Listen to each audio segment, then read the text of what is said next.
तो किसी प्रेमी की बेवफाई की है, ना किसी हत्या की। ये एक जुनून से भरे ऐसे प्यार की सच्ची दास्तान है जिसने नैतिकता और सामान्य सोच की सारी सीमाएं पार कर दी। ये कहानी है कॉल ट्रेल्जरल और एलेना की होयोस की, एक ऐसा प्रेम जो मौत के बाद भी खत्म नहीं हुआ। तो चलिए आपको पूरी कहानी विस्तार से बताते हैं।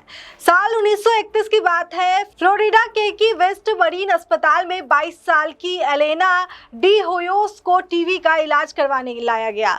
एलेना बेहद सुंदर थी, लंबे काले बाल और आकर्षक चेहरे के कारण वो सबका ध्यान खींचती थी। इसी अस्पताल में रेडियोलॉजिक टेक्नीशियन के रूप में काम करता था जर्मन मूल का कार्ल टेल्जर, जो खुद को काउंट कॉल वांज कोजेल कहता था। कॉल्स का दावा था कि उसने बचपन में एक सपना देखा था जिसमें एक काले बालों वाली महिला उसकी सच्ची प्रेमिका थी। जब उसने एलेना को देखा तो उसे यकीन हो गया कि वही उसकी सपनों की रानी है।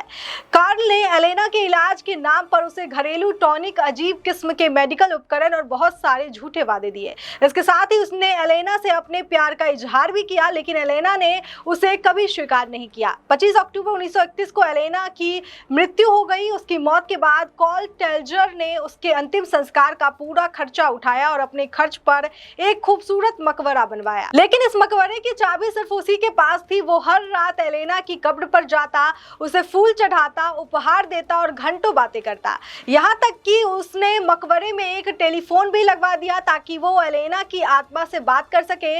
बता दें कि 1933 में एलेना की मौत के 2 साल बाद कार्ल ने चोरी छिपे उसकी लाश को मकबरे से निकालकर अपने घर ले आया। यही से शुरू होती है पागलपन की हदें पार कर जाने वाली एक भयानक प्रेम कहानी।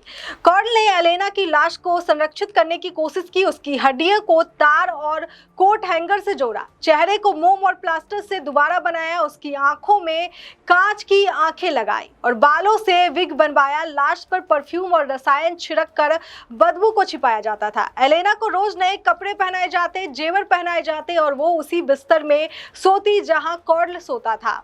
इस तरह 7 वर्षों तक वो एक मरे हुए शरीर को एक जीवित प्रेमिका की तरह अपने साथ रखे रहा।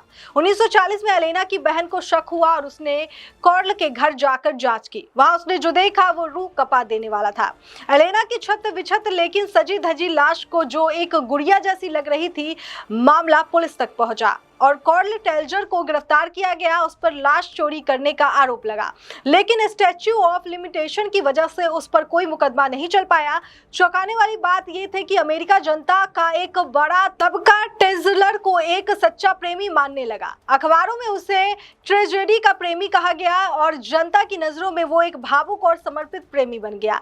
एलेना के शव को कुछ समय के लिए फ्यूनरल होम में रखा गया और उसे देखने 6000 से ज्यादा लोग आए। बाद में एलेना को एक गुप्त कब्र में दफनाया गया ताकि कोई फिर से उसे निकाल न सके। 1952 में कार्ल टेल्जर की मृत्यु हो गई। कहा जाता है कि मरते समय भी उनके पास एलेना जैसी एक बड़ी गुड़िया थी जिसके साथ वो रहा करता था। ये कहानी हमें ये सोचने पर मजबूर करती है कि क्या सच्चा प्यार हर हद को पार कर सकता है, या फिर ये मानसिक विकृति का मामला था। कार्ल का प्रेम था या जुनून? यह एक ऐसे शख्स की कहानी है जो अपने प्यार को खो नहीं पाया, यहाँ तक कि मौत के बाद भी नहीं। इस कहानी की सच्चाई जितनी डरावनी है उतनी ही ये मानव मन की जटिलताओं को भी उजागर करती है। इस खबर पर आपकी क्या राय है, कमेंट करके हमें जरूर बताएं। बाकी देश और दुनिया की तमाम खबरों के लिए देखते रहिए लोकहित क्रांति न्यूज। नमस्कार।